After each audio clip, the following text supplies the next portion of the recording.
I'm so excited to be here. I was listening to the opening session and then just listened to the panel facilitated by Lauren. And great start of the conference and really great discussion. I think Brian Cox really talked about what a great debate they were having, and so about integration and some of those things that were brought up in the last session about the debate. I'll be able to address too. I'm Carolyn Sikora. I am the ISTE Standards Director. Been with ISTE for uh, almost 15 years, and um, I lead with the standards, but one of the components of the standards are computational thinking competencies for educators. So at the end of the session, I will put links to those things in there. I have been working on computational thinking since 2009 with ISTE. So today I'm going to briefly talk about what ISTE is in case you aren't aware of ISTE. And then I really want to move into some of the standards and what Georgia is doing, and then look at some examples of how some teachers have integrated computational thinking in their work. So, okay, so ISTE, it has been around for a long time, and we work with educators all the way up to ministries of education in other countries. But really, we focus on how we can transform teaching and learning with technology, which also includes computing and computational thinking. And we do that in several ways. One, we have professional learning, our online courses and our ISTE certification. We publish book titles and book journals, research journals. Josh Caldwell, who was just on the last panel, is one of the ISTE authors and has published several computational thinking books with us. Ann Lefwich is has published, and I might be a journal editor for one of our research journals. So really excited to have, lots of integration there. We also have professional learning networks, that community and expert webinars that are part of ISTE membership. And then lastly, we're probably best known for our conferences and our events. Atlanta happens to be on our circuit. Because we've been remote the last couple of years. We haven't been to Atlanta for a while, but this year we're in New Orleans, next year in Philly, and I think Atlanta after that. But that is how we changed. So another piece, and what I'm responsible for, is really the ISTE standards. We recently compiled all of them into one planning document. So we have, expected skills and performance indicators for both students and professionals. Notice the computational thinking competencies for educators. And so it is, the standards are adopted in all 50 states, many countries, and it really is a guide for system change and professional growth.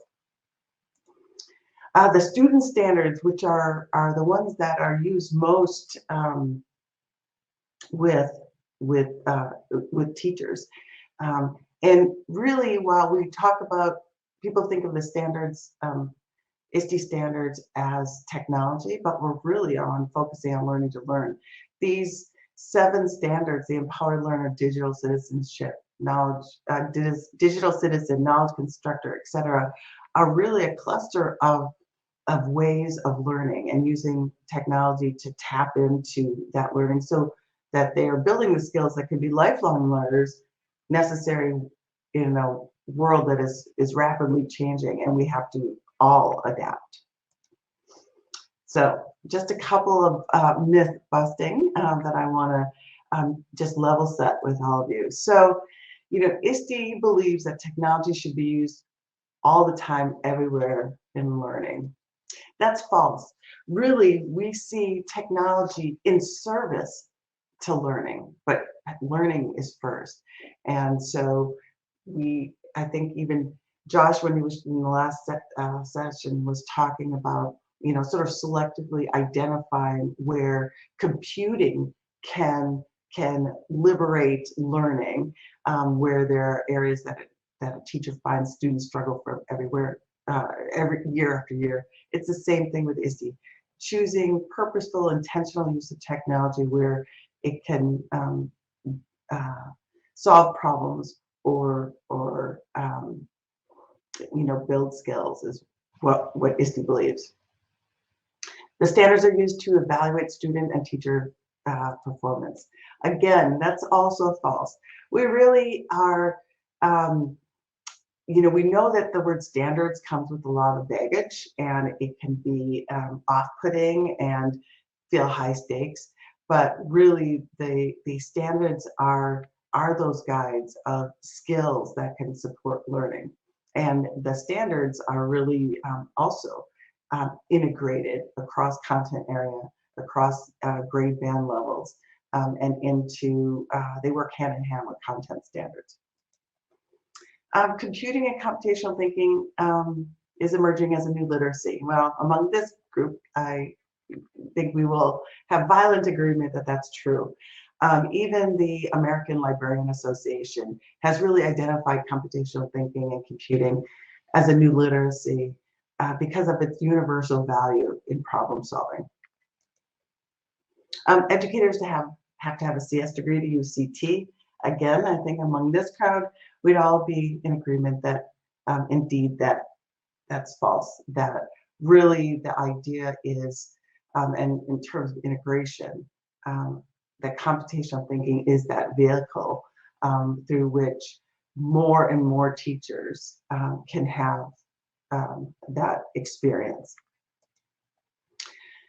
So in Georgia, you are in the fortunate position to be having real leadership from the state and down through the districts because of your standards of excellence. They set the stage. It provides the leverage for making computing a priority and computer science a priority, which is, we're seeing that more and more across the U.S., but really because of Georgia wanting to be a national leader in cyber, in AI, and other things, that you guys are, the state is really leading those efforts, and it shows. But a little bit of reality check. So while we have many states that have adopted, and offer computer science, we also see that that really it is, as an elective, very few students are actually enrolling or getting that experience. So that's why it makes the integration of computational thinking that much more powerful, so that it broadens participation. So, really closing those gaps in teacher confidence, teacher competence, to be able to identify where and when to integrate computational thinking will ensure that more and more and more students will have those experiences. So it's hard to believe the class of 2034 will be the graduating year of today's kindergarten. And the standards that Georgia uses really is focused on the future of their workplace, their future. And when facts, and I think what I really appreciate about the Georgia standards is that when sort of facts are at your fingertips, learning to learn allows students to make meaning and use higher order thinking skills and transfer those skills to other areas throughout their lifetime. Why now? We know that in the last couple of years, schools went one-to-one overnight, if they planned to or not. And so it's really incumbent upon us to continue to build on that momentum and ensure that all students can build, digital literacy and computational thinking skills for all students.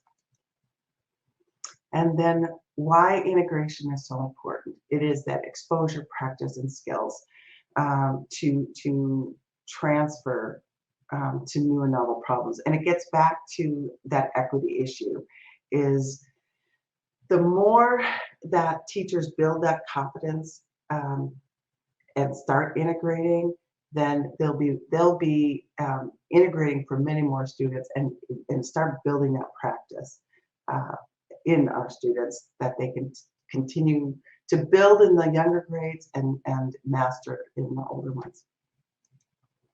So a little bit about ISTE's work. We really, I think you've heard it today already, and you probably hear it throughout the day.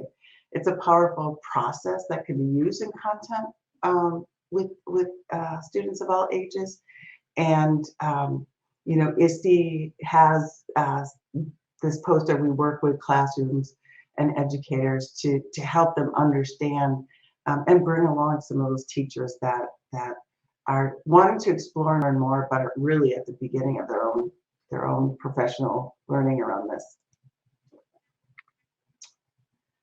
So ISTE really bookends computational thinking as a process, with the computational problem at the beginning and the computational artifact at the end. The four other concepts, decomposition, pattern recognition, abstraction, and algorithm design, are really the four pillars or elements that many organizations use. We really define computational problem as open-ended, but not all open-ended questions are computational. Those really require a problem that uses data, and data can take the form of it could be numerical data, text data, symbolic data, videos. The world of data is huge, and students can learn how to collect or use existing data sets. The other component of computational problem is that there is an algorithm design in them, and ISTE will look at some of the algorithm designs that some teachers have used, but that will be creating the computational artifact. So let's look really briefly, because I'm sure you are all very well versed in this, in some of the elements. So, decomposition is really a process to help understand the problem. So, teachers help students, use decomposition to reveal their assumptions and organize next steps.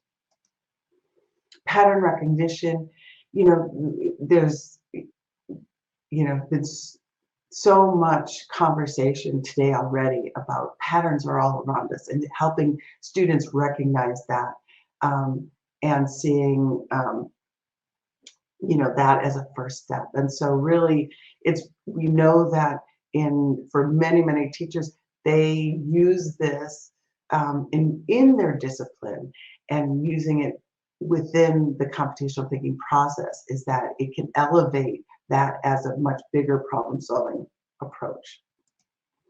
Abstraction is really identifying those data patterns that are most relevant.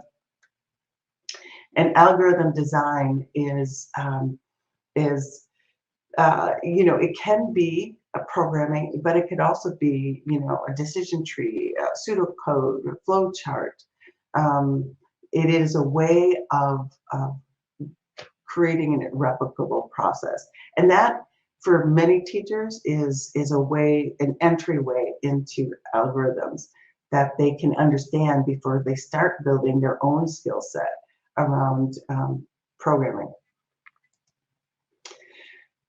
So I'd like to share a first example about from a Virginia school that is along the Chesapeake Bay, and they it was project-based learning, where two fourth grade teachers, one in the science and one in social studies, designed a project to address the issue about the decline in oyster population in Chesapeake Bay. And the oyster castles that are mentioned here are really human-made reefs where larvae stick onto and they grow until they become adults. But it was a real world problem to solve. And again, I heard in the last panel that solving real world problems really connects students to meaningful and engaging work. So things that they may care about. So I'm going to try. What I'd like to do is talk about how this project was aligned to Virginia state standards, and then I'm hoping to show a video that you can all hear, and if not, it's just music, so I can narrate.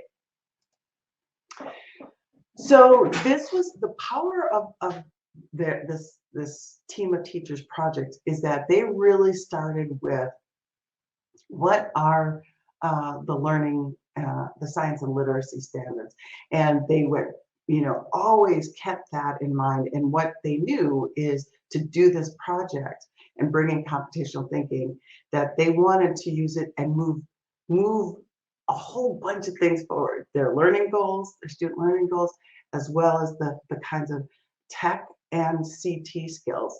And so, but what was driving them, what was that anchor, was always their content standards. So with that, I'm going to try to get out of my presentation and share the video with you.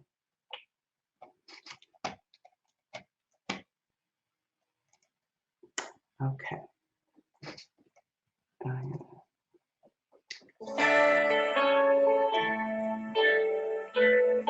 I'm not sure if you can hear the music, but it's just music. Okay, good.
I will stop there just a few seconds. But what I wanted to demonstrate is that with this project that these two teachers led, they took their fourth graders through the full complexity of the computational thinking process, at the same time really making it so dimensional that that they were able to, you know, bring in NGOs and parents, and they, as the kids were making presentations about the design of their oyster castles. So I am going to go back to my presentation, and what we'll look at is how and where the computational thinking elements were applied. So definitely they had an open-ended question: where should new oyster castles be built? There was no right answer. There were, you know, good and better answers, but that was the process that the students went through. So let's look at how they decomposed. Now, it is true that the teachers themselves help facilitate the problem decomposition, because often, you know, let me go to on curtain side so you can see that.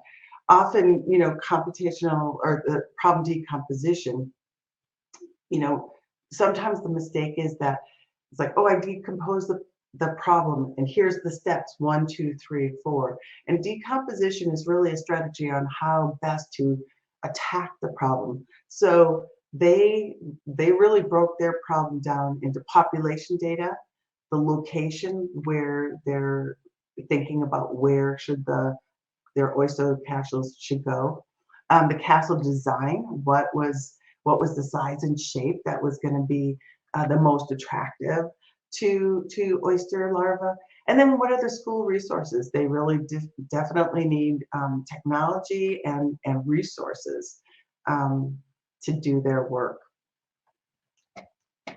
And also note that I do want to point out too is that while the 4 categories are also broken down into these follow-up questions, or, you know, points of information that they needed to keep in mind as they designed how they were going to approach the problem.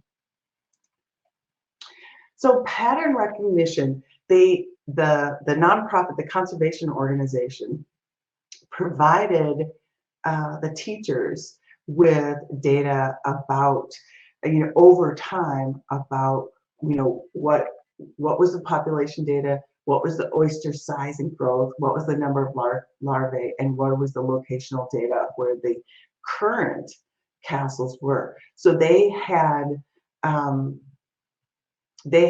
real world data. They had a data set, and, you know, for 4th graders, they probably, you know, it wasn't an exhaustive data set, but it allowed the students to use Excel sheets and other things to, you know, manipulate the data, filter the data, and then really find those patterns, and many patterns. They use GIS software for being able to abstract out what was you know, emerging as important points of information and important patterns as well. And then finally, they use block coding and Tinkercad to do their designs before they built them. So, excuse me. So this algorithm design and their models were their computational artifacts. That is part of that whole process. So in the last panel, you probably heard conversations about the challenges to integrating computational thinking, and it is something that is real, and something that I think for all of us who want to make a difference have to really keep in mind, be empathetic to the teachers, and seeing how we can make changes. And those challenges are time, and it's time for teachers to learn how to do it. It's time in the classroom to experiment. When they first start working with students on this, there's that sense of time. It's like, are they losing precious instructional time? And so that is very much, top of mind for teachers. Testing, that is really a driver for, what gets tested is what is prioritized. And right now we have, states and districts that are prioritizing in the outcomes, but may not be prioritizing the kinds of other things, which is the third item in curriculum. And I've been working, I've had the pleasure of presenting to a statewide group in Georgia of curriculum directors and in November, and really speaking to those questions about the room in the curriculum for computing, making room, and how do we integrate so that there is authentic embedding. And so it is this challenge to integrating CT is at the individual teacher level up to a system level. And I think I took a couple of notes from the panel, and I think it may have been Alicia or Anne really talked about the lack of knowledge or competence of teachers, which addresses the time. Josh totally underscored the time needed. And Alicia I really loved, one of her ideas was for CS teachers to be reaching out to collaborating with other teachers. So you start building that that group within a school that can start integrating. I also want to point out that the library media specialists in schools are sort of secret weapon, so to speak, because they work with all the students. They do project-based learning, and they are a great ally to start building those skills among students, and also working with teachers. So library media specialists can be a strong ally to making those changes. So I always use something like this in my presentations if I'm talking about the ISTE standards or computational thinking. And it is really, the difference between grafting and, a yummy integration. So if it's grafting and we're really looking at this as siloed from, are they siloed activities separated from content, or are they just used as an enrichment before a school break? Or are the activities used to meet learning objectives? Do they deepen content learning? Does the learning design strategy identify, when to use CT integration and for what purpose? So it's really that's in the Reese's Pieces, the sum is greater than the parts. Whereas the grafting is you're really overlaying something that feels like one more thing. And part of this is rethinking integration. I think to support teachers, it's individuals. Certainly there are the first mover teachers who are gladly embrace anything new. But as a system and to meet those equity needs, you really want to have concentric circles going out of more teachers who are taking this up. Because Georgia is such a leader and has embedded the standards within the state standards, you have that leverage. But it really takes, a system, thinking. You want to make sure that you're integrating with content. You want to develop the supports for standards. Crosswalks can go a long way to convincing a teacher who's thinking, I don't have time for one more thing, but if there are ways that, through crosswalks or research, that you could say you are moving forward, you are advancing your content learning by engaging students at this level, where they're not only learning knowledge, that there is a very powerful problem-solving application. Also lesson plans. If there are exemplars that you can share with teachers, can go a long way. And the more we focus on student learning and problem solving, the better. And also, I've heard this too, is like really emphasizing the common language. I mean, we see it a lot in STEM, but ensuring that, as teachers begin their journey on computational thinking, that they are connecting the language. And I want to spend a little bit, I'll show another example, but I do want to spend a little bit of time in terms of how teachers can get started with their students if they're new. Okay. Hey, Carolyn, just wanted to give you a time update. You have about 7 more minutes. Okay. Thanks, Terry. I'll go really fast. So in this one, I won't go into all the details, but again, it is an open-ended question that what students were working on that was real world, and it was also, building in and aligning to the learning objectives of the state. I'm going to skip this one because this is sort of an extension of this. Another piece of these integration questions, definitely believe that focusing on professional learning, that focuses on CT integration. I think everybody would agree that building, educator competence is important. And it may start with a curriculum, but really your idea is that you're building transferable skills. Building the bench, I already mentioned the librarians, but tech coaches and certainly CTE play a critical role.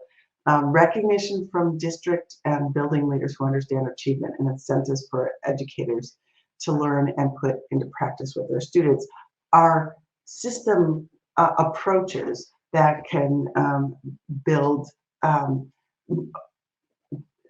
broader and deeper integration of CT.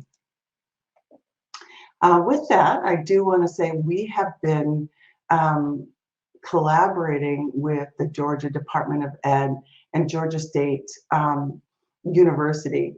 So Georgia State and the Department of Ed have developed online modules that are hosted by the state that are free and able to, and they've been vetted by all 3 organizations. They have built it in such a way that it's self-paced. You can earn badges. You can work towards certification at GSU that's recognized by the state. ISTE has also have assessments, these micro-credentials that I'll talk about, that were developed by ISTE. They're nationally recognized badges. And then Georgia State also provides college credit towards certification. So I will talk briefly about the micro-credentials. They are assessment only.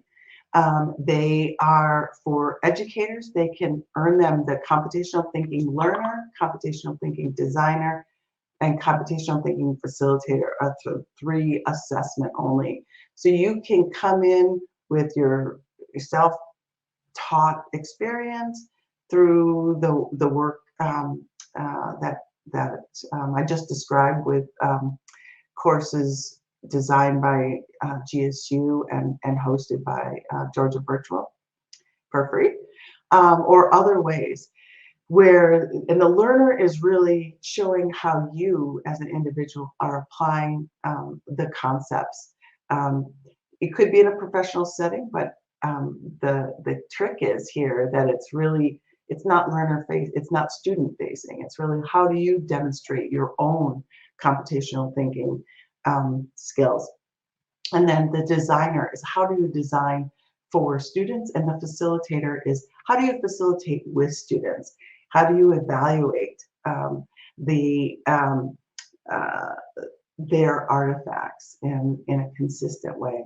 So these have been, for individuals who earn them, it can be another badge of achievement. And for school or district leaders, it can be a way to have them identify where there is that expertise in-house. And so it really validates that experience. With that, I am going to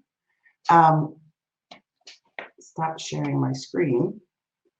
And I have not had the chance to look at the chat, but I will look at the chat while I'm doing this. The one other thing I wanted to really say in terms of teachers starting out with computational thinking, and it is, it can be practicing those individual elements with their students alone, like problem decomposition, not as part of a process, but getting those things started, pattern recognition. And I think part of the key is using the vocabulary, building your own competency and confidence, and building that in students to be able to know and apply and over time, and as the students progress in their academic careers, that they are also mastering those skills themselves. So I just want to say thank you all for attending. Again, I apologize for the tech issue I was having, but really glad to be with you today. So I'm looking at any questions. I know that are you using Chrome? Yeah, that was earlier when Okay. you were having some of the issues. Okay. So if you have any questions for Carolyn, please post those at this time. Just Brian has been, our collaborator on the MicroCredentials, on the courses, the online courses, and then also getting those hosted in Georgia Virtual. So thanks so much. Big shout out to Brian. I call him the Avenger. I do too. So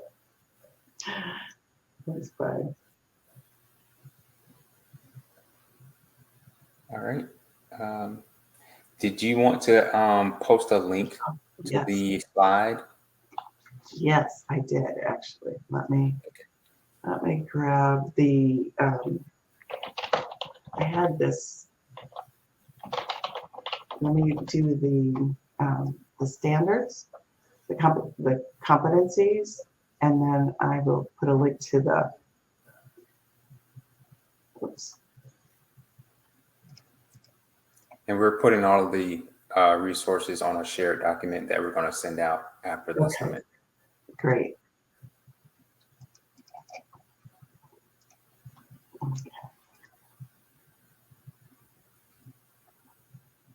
That would be great. Mm-hmm.